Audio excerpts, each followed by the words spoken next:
Welcome back to another episode of Right Here in Mass. Joining me today is Andrea Bordenca, the CEO of Venture Way Collaborative. She works with organizations committed to equity, engagement, and mental health, and her focus is helping women and non-binary leaders setting boundaries while elevating their team. Andrea, welcome to the show. Thank you. It's great to be here. I'm looking forward to it. Yes, I am as well. And I know I gave a brief overview of what you do and what Venture Way Collaborative is, but I'd love if you could just kind of set the stage for our listeners and share what it is that you do and kind of how you got to this point. Yes, happy to. So, Venture Way Collaborative is a physical space that is a synthesis of all of the things that I care about. As a woman leader, so I am the second generation owner of an organization also called Desco Service, which is in the healthcare technology management space. And there were certain attributes that were very masculine that I learned. Just it felt very transparent, like it was just you do firm handshakes, you are direct in your conversations. So, not to say that any of these masculine traits are bad. What I noticed through that career of Desco and having my dad as one of my mentors, and it's an industry, healthcare technology management, that was started in the late 60s by a white man, and it's mostly white men who are in this field. Now it's changing. Now there's more visibility. Um, and I recognize through my career, so I'm 48 years old now, that adopting these masculine traits and learning how to golf, things like that, were things that I did, but I didn't have a lot of vitality around. And so I started to mute the feminine traits that I have, which I think for anybody, whether you're male, female, non binary, that having a nice blend of the masculine and feminine are very important. So I started to dive into this own learning about my own self, my own leadership, the type of organization I wanted to create within this male dominated space, and started to do more coaching, consulting, working with youth, all of the things that I really needed, wanted to hear as an adolescent, and then a young female in a very male dominant world. I started to have my own learning about myself. And then there was a certain structure or certain questions that I learned from my own coaches in my own coaching school that I started to bring to my own kids and to other youth. So this creation of Venture Way Collaborative as a physical space was constructed in May of 2020. It's in Hadley, Massachusetts. It's a 4,000 square foot building that looks like a red barn on the outside. And because in Western Mass, our major employer, centuries ago, or not that long ago, but a couple centuries ago, was the tobacco industry. And so there's a lot of tobacco farms. Now they're not used for tobacco anymore. And it's just the environment that or just the pause. Let's scratch that one. Sorry. Editing. um, the Red Barn pays homage to the history of this area here. So it really fits in nicely, and it's bright and welcoming. And it's bright and welcoming. It's bright red. Um, because I want it to be bold. I want it to be a space where people can tap into their authenticity and the integrity of who they are, and also their history, not ignoring the history, accepting that history happened, and also that we can create a future together. So this physical space is all, it's really a place for people who are new business entrepreneurs to use. I donate the space to a lot of people who are starting out in their businesses. I donate the space to nonprofits, and we rent it out to for profits, and we use that money to fund others who don't have the access resources, the business clientele yet to pay for it, to use that space. And I do that because when I was first doing my own work around leadership and bringing this work to youth and other adults, I had to pay for a conference room in a hotel, and I didn't always cover my costs. So it was prohibitive. So I really want to make it accessible for people. And I really want to make it a safe space for those in the LGBTQIA community, people of color, those who maybe there are barriers. I really want to knock down those barriers. So the physical space is the manifestation of that. I love that. And you had mentioned that these for-profit businesses can rent it or you give free access to nonprofits, but I'd love to hear how those organizations use the space. I know you mentioned providing this physical component for people, but I'd love to hear kind of some examples or use cases and how you've really supported them with that. Yes, yes. So we've had businesses like the for-profit and nonprofit, just how it's used in general. Yes, exactly. Okay, great. So the for-profits, what we've had is we've had people in the community who want to have an offsite or office retreat. Mhm. We had an organization in Amherst, Massachusetts, use it monthly for their bigger, team meetings. They had a physical space, and this one was a bigger space for them to use. There's 1,000 square feet of open, basically we call it studio space, where we have tables we set up, we have chairs, they can move around. There's beautiful windows of the Seven Sisters Mount Holyoke Range. Um, Beautiful with big windows. I said that already, but it really like the big it's beautiful. And and we have a fireplace in there too. So it's a really welcoming space for offsite type of meetings. People also use it for maybe one-offs. So if there is an organization used it recently to do some equity training. So things like that. We also have Shraddha Yoga, which is a local yoga studio out of Amherst, who their headquarters now are in our space in Hadley, and Amherst is we're right over the line from Amherst. So they use this space for their daily classes. So there's yoga in the morning, there's yoga in the evening, there might be some yoga training, teacher training there. They have a sound healer come in a couple times a month as well. So we have it as for yoga. There's also Tai Chi. Long River Tai Chi operates out of there on Thursday nights for their classes.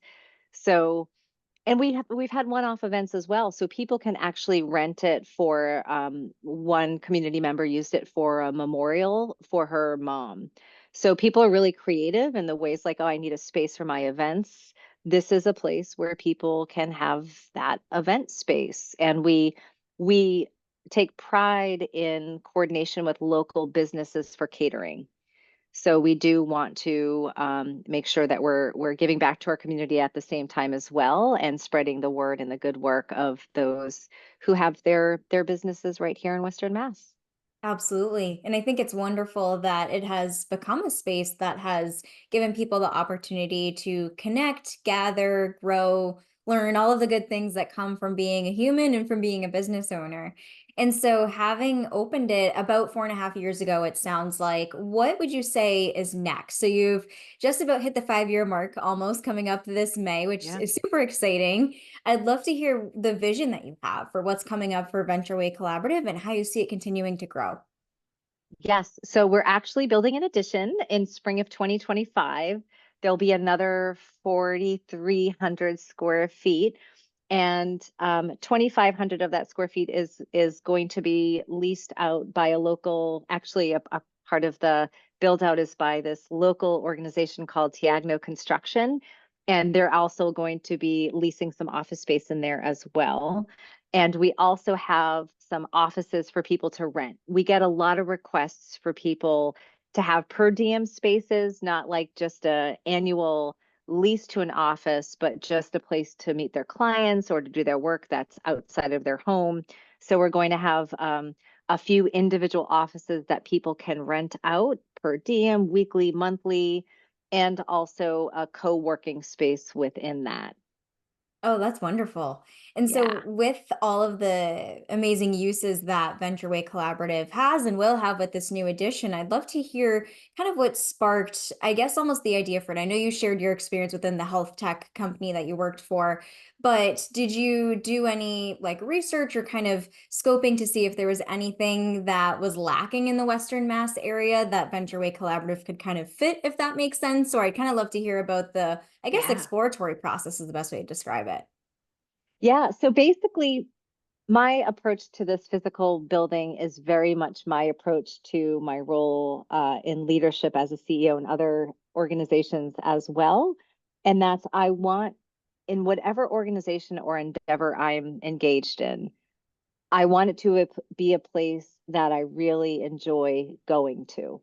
So, like my job, the culture that I create within my organization, I want to make sure that it's also like I'm taking care of myself and what I need and the type of way that we're interacting with this, which is authentic and integrity, all of that.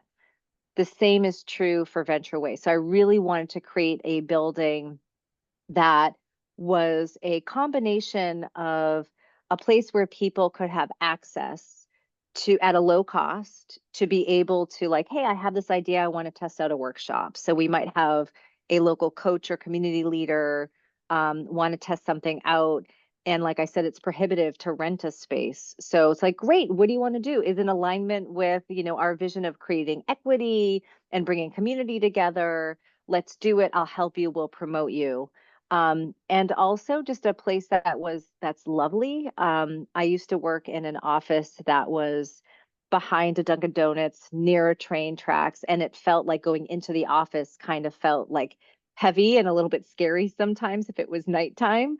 Um, and so having a physical space that's open where there's a view of the mountains and there's big, the lovely bright windows was important to me for just creating like a home away from home, not just for me, but for everybody who walks into the space.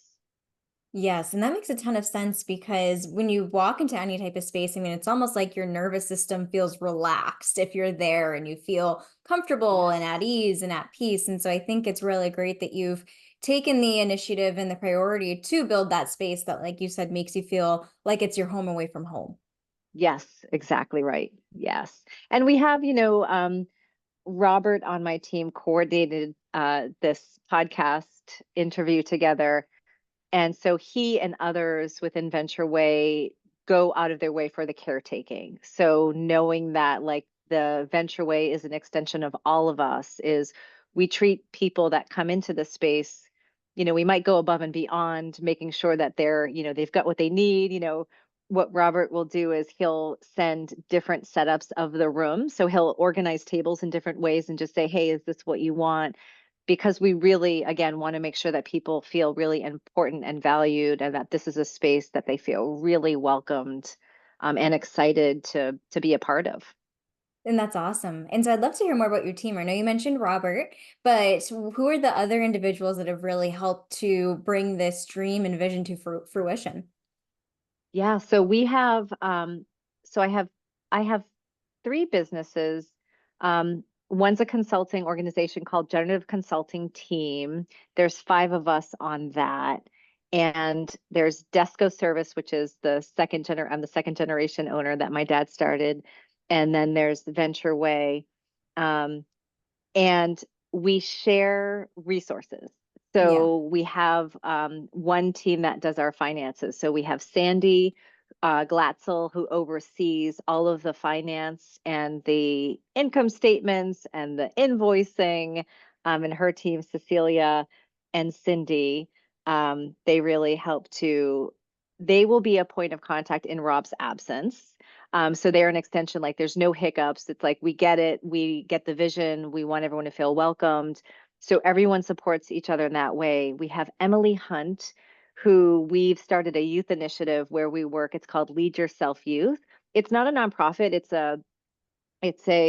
an initiative where it's not a formalized business and we offer leadership programming. She is a young woman who was mentored by me and has been a part of our youth training and now is one of the educators there. So she plays a role in setting up the space and also lends her creative eye to we have a community board. And again, in Rob's absence, Emily steps in as well to welcome people, and she's our local point of contact there as well. And then we have Larry Peters, who he's on site and he works on my Desco team, and he knows everyone that comes into that because the Desco offices are right in front and right by our community kitchen. So when people come in, He'll talk to people, chat with people. So he's very much a part of like the culture and the welcoming, the unofficial welcoming committee of the space. So there's really a lot of people. And we have dogs in the space Oh, I too. love So it's a that. very dog friendly space. And we're very, explicit about that. Like, hey, there's resident dogs here. So we want to make sure that's okay with those who are going to rent this space. Um, Yes, gosh, I hope I didn't forget anybody. There's so many people that are a part of making it work well. I think those are the main players. Yeah. And I think it's really great that you mentioned that it sounds like most, if not all of these people help with all three of your companies or all three of your organizations in some way. So it's really nice to have that close bond and trust and these solid relationships to help all of them thrive in everything that you're doing. Yes, yes. And I want to also shout out actually Christina Allingham. Christina is Rob's wife, and she's not an official employer on the roster. However, I will come in before an event and she's helping Rob set it up and putting the flowers out and just making it look just so. Like she helps tremendously. She helped Rob the other day. They put together some little charcuterie boxes for an event that we were having for the Women's Fund of Western Mass. And so she does it just because she's a thoughtful and generous person. So I really want to shout out to her too. Oh, I love that. And Yeah. I would love to go deeper into you as a business owner and as a person because you mentioned that you are the CEO or involved in three different companies. And so I'd love to hear more about how you just juggle it all and feel like you're able to give equal contributions to all of them without feeling like you're overwhelmed. I think that's so interesting. Mm. It is interesting. It is, and it's, I don't know if I ever quite mastered the,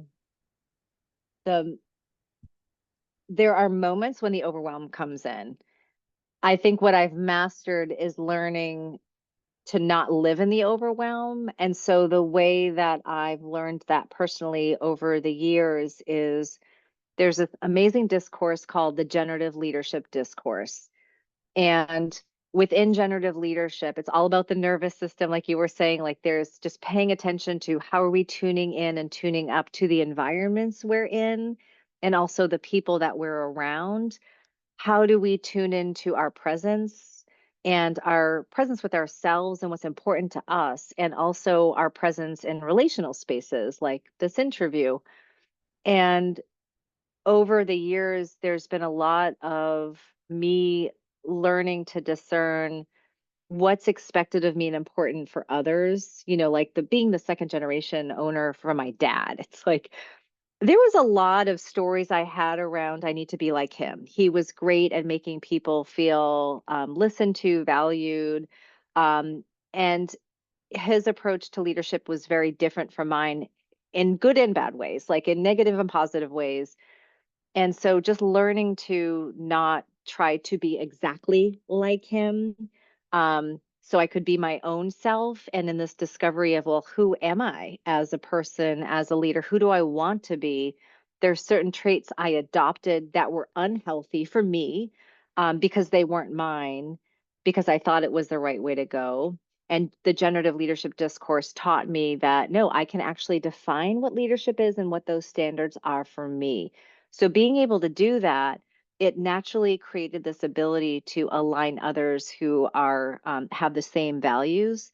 The more I was explicit and being in integrity with who I am in my values, like trust is one of my core values. And so being able to have open and direct conversations, even when they're uncomfortable, which I love your sign, get comfortable with the uncomfortable. Because if we're not in discomfort, we're not growing. Right. Growth is uncomfortable. Doesn't have to always be painful. Sometimes it is, but it's uncomfortable. So when we're a little confused and disoriented, it doesn't mean that it's negative or there's something to be feared. It means that our body and our neural pathways haven't yet organized around a new way of being. And so having people around us that really see us and reflect back that we're on that path to constantly be learning, to constantly be trying new things, constantly interacting with people in different ways is how we get more comfortable. And then there's a new edge that shows up. So in that, I've built a team around me and for years with Desco I was very much in this solo performer. I have to figure it out. It's lonely at the top. And I couldn't even like being a parent. My oldest is 23, my youngest is 14. I have three boys and Sean is 22. When my older boys were younger, I wasn't around a lot. I was very engaged in working. So over time, I've recognized that, oh, I'm thinking that I have to work all the time because that's what people are expecting me at work. And they're only going to take me seriously if they see that I'm going to be working as hard as they are at the expense of my husband and my children. So I wasn't taking into consideration what they might think of me, what they might need from me. So over time recognizing, well, what is it that I can contribute in all of the domains where the relationships and the outcomes matter to me and those that I really care about. So I'm taking care of all of it. So as these questions and as it's evolved, there's been different iterations of projects, leadership, different people I've been working with. And at this stage of the game, I'm in succession planning conversations with my role as Oh, CEO at interesting. Desco. Yep. So I have, like I said, I'm 48 and I'm giving myself 5 years to determine who the next CEO or co-CEOs are and also what the ownership structure is going to be. Right now, I'm the solo owner, and selling it to somebody else outside of Desco doesn't feel like there's been a lot of work we've done around the culture. We have an anti-racist culture, and to sell it to a bigger entity that might not have those values, maybe there is one out there that does, and it makes sense. But I'm giving it, I just declared it this year. So we're 10 months in, 11 months in. Um, and really looking like putting ourselves out there to say who's going to be the next leadership of Desco. And with that, I've fallen in love over the years with consulting.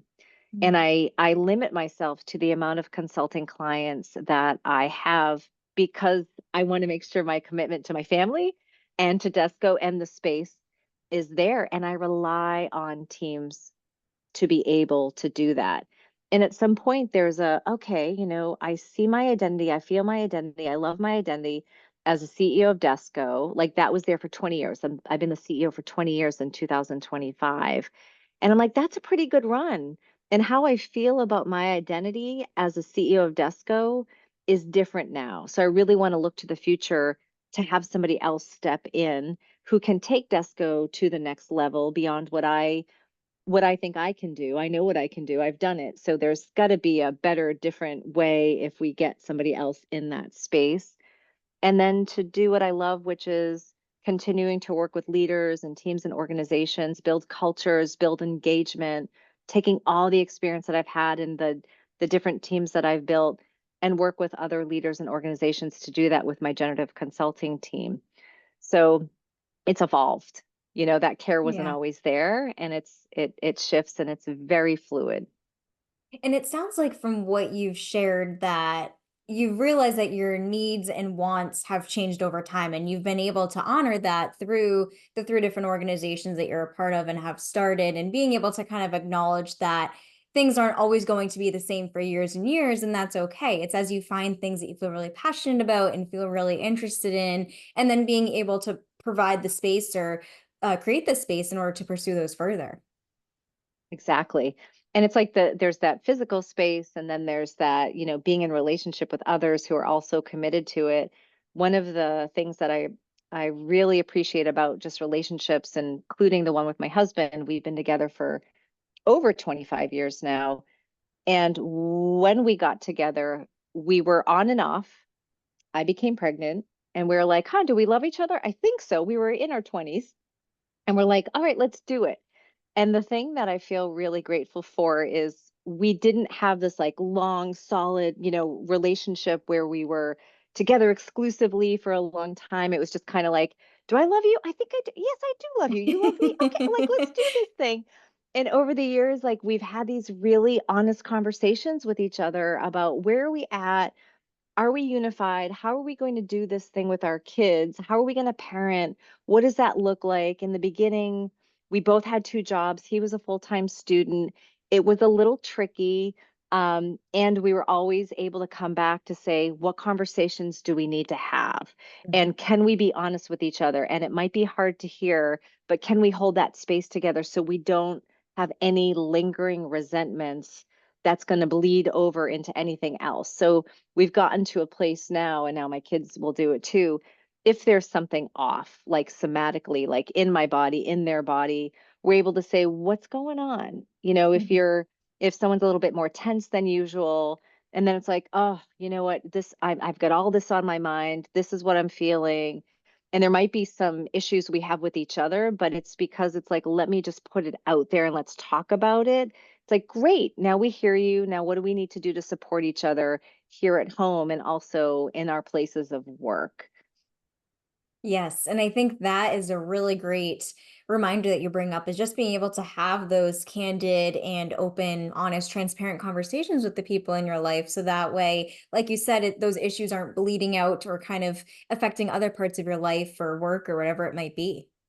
Yep, because they do. Like we don't, there I've heard this said, and I think some organizations do live by this, right? Like leave your emotions at the door or whatever. And it's like, okay, but we're human beings. So it's not like people can practice compartmentalizing things, but it's still there. Like Right. it's you think you are, but you know what? It's whether you know it or not. If there's a history you have where you learn to suppress sadness, as an example, sadness was bad, but anger was okay.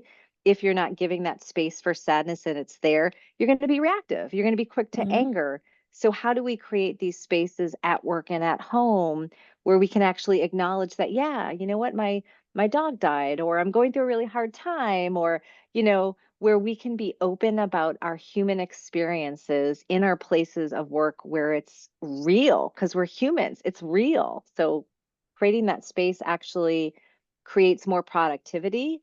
The Mhm. research has shown than it does, trying to like just focus on the business at hand. Who can do that? Who can like leave Right. the emotional stuff there? It's like, no, we have a place to air it out just a little bit, then we can be like, oh, okay, good. Now I can focus on my work. And I know my boss cares, or I know my colleagues care. That will make a huge difference as far as the level of toxicity or not in our organizations and systems, but just in like the world around us. Mhm. Absolutely. And it sounds like that's part of the reason why you created Venture Way Collaborative is to have that physical space that can allow for that. Totally, totally. Yes, yeah, absolutely. Awesome. And so I know you mentioned that succession planning is coming up, which I think is so exciting to hear about in the next 5 years. But I know you mentioned once that time comes, being able to focus more on consulting and, of course, focusing more on Venture Way Collaborative. But do you, as a person, as a human being, have any other passions that you're looking forward to tapping into or pursuing further in the upcoming years? Yes, writing. So I was Oh, an awesome. Yeah, I was an English literature major in college, and I dug it, and I was really convincing myself over the last 20 years that, well, I'm creative in other ways, and I get to write certain things because I do feel more confident and um, authentic when I'm able to get my thoughts out, like I write them out. And so I did do a chapter in a book around teams with a consulting organization, not my consulting organization, but some colleagues of mine. And the book is called Growing Groups into Teams.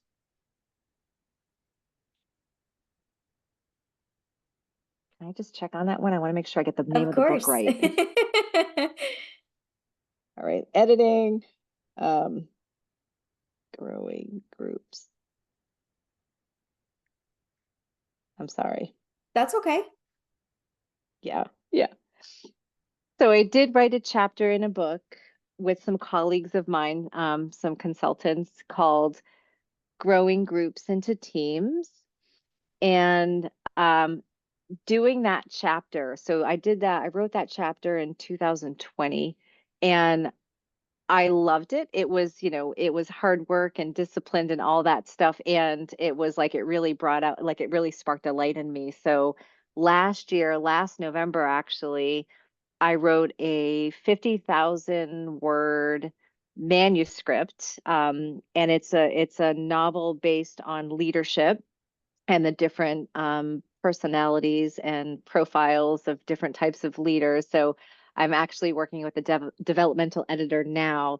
So my hope is to write, and I loved it. I every day I use this. It's through this program called NaNoWriMo, and I I believe was just it's going to ask you if that's what you did yes, it through. that's what it was. So what is that? National, oh gosh, I'm terrible with the Writers acronyms. Month, maybe National Yes. Novel Writers Month, or something like that. Yeah, I think you nailed it. Yes, which happens in November. So Yes. I took advantage of it last November, and every day there's an app called Reedsy, Reedsy, and basically it helps you format it. So like as you're writing it, you can make it look as chapters, so it looked like really official as I was writing it, which I totally dug. And then you check in. I don't know if it was through NaNoWriMo or Reedsy, but they just say like, how are you feeling today, like with your writing? And it was like from a frowny face, like this is really heavy, to like a smiley face, this is awesome. And every day it was awesome. Like I was expecting there'd be days where I wouldn't feel like I was really in it, but I didn't have that experience, which showed me a lot. It's like, trust the feeling of this. This is resonant with you, Andrea. Continue to do this. So I haven't, like, I edited it. I did the first, couple of drafts up until the end of March, and then I handed it off to developmental editor. And I haven't put pen to paper since, because I've been documenting what I'm doing for succession planning. And a friend of mine, Sarah Vittori, she was like, it makes sense that at this season in your life, you're working on the succession planning and the writing is something you're aspiring to do. Cause I'm like, well, I said that was important to me. And like everything's urgent, right? Like sometimes in my thinking, and it's like, right, no, there's time and I can Mhm. slow down. To your point about overwhelm, I have a lot of interests. So, Yeah. how to take care of the ones in the time that is required now? And with the bigger picture, it's like I know that writing's important to me. I'm not going to not do it. I'm committed to it in the future. And in a smaller scale, just in terms of managing overwhelm, is there's some weeks where work demands are really like need my attention, and there's other days or weeks where at home my kids might Mhm. need me for something. So there's some negotiation, renegotiation. I don't think there's a perfect work life balance. I don't ascribe to Right. that theory. I think it's just how can we be fluid and be committed, and know that sometimes we might need to renegotiate some timelines to take care of the things that need to be taken care of that maybe we didn't anticipate. COVID's a perfect example of that, right? Exactly. And I'm so glad that you mentioned and are friends with Sarah, because she's a previous podcast guest and it is amazing. I've learned so much from her about burnout. So she's a Hmm. truly knowledgeable person to connect with about that. But I also love what you had to share about writing your manuscript and being able to realize that it was such a joyful and transformative process for you. And now that's been something that you're now able to pursue in the coming years as you kind of go through that succession planning. I think that's wonderful. Yes, thank you. Sarah Vittori was actually the person who helped me launch the youth initiative in 2017, Lead Yourself Youth, because of all of her experience with burnout, peak performance. She's actually her business, Soma Synthesis Studios, is one I wrote down to give a shout out to like as a local business. So I love that you interviewed her. I didn't even like I didn't even know that. That's so cool. Yes, look at that. I Love love it. that. Andrea, as we get closer to the end of this episode, one of my favorite questions to ask our guests is what their favorite local businesses are to support. And I can imagine that's probably a tricky question for you, knowing that Venture Way Collaborative supports a lot of businesses, but True. I'm excited to hear what your choices are. Yeah, how many do I get to list? As many as you'd like. Okay, great. So I'll start off with Chris Bordenca art. So he's my husband, and he paints these vibrant toys from the 80s.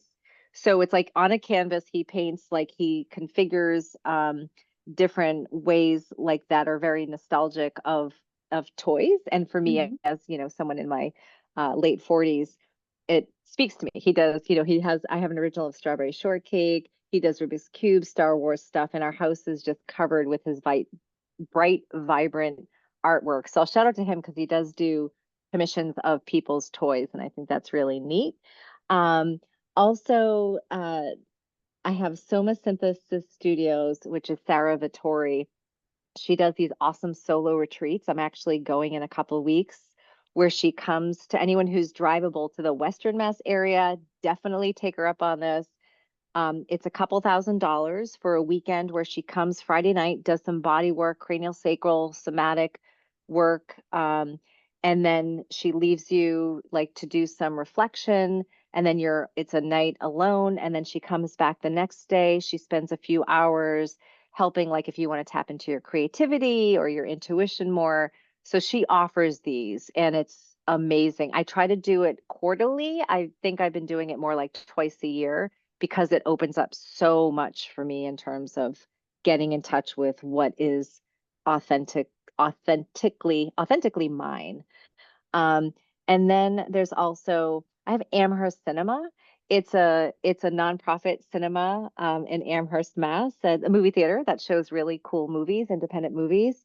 And lastly, I'm going to name the Women's Fund of Western Mass, which is a nonprofit, and they're a funder. So they offer grant money. They get grant money on behalf of women and non-binary leaders to bridge equity gaps. So they really help to bring back this money into the community so people can do these amazing things. And they have made such an impact on the not only local community, but also it has like impact globally as well. So I really want to shout them out as well. I think that's, yeah, I think those are the things. Yeah. Awesome. I'm excited to check those out. And I would want to say as well, Andrea, that I really appreciate you coming on the show and sharing about the many exciting things that you're doing. And I would love to give you the opportunity to share with our listeners where they can find you online in case they'd like to connect further. Yeah, sure. So LinkedIn is great, Andrea Bordenca. I also have, if you want to see all of the things that we talked about in the businesses in the background and what connects them all, andreabordenca.com is my website. So I'd say those are the two main ways to find me. Perfect. And I will link to those in the show notes. That way our listeners can click through and connect with you from there. But thank you so much again for coming on Right Here in Mass. Thank you. Can I do one more shout out to a business? Yeah, absolutely. So there's Bite of New England, which is Christina Allingham. I mentioned her earlier. She has a page that basically she goes to the different restaurants in New England.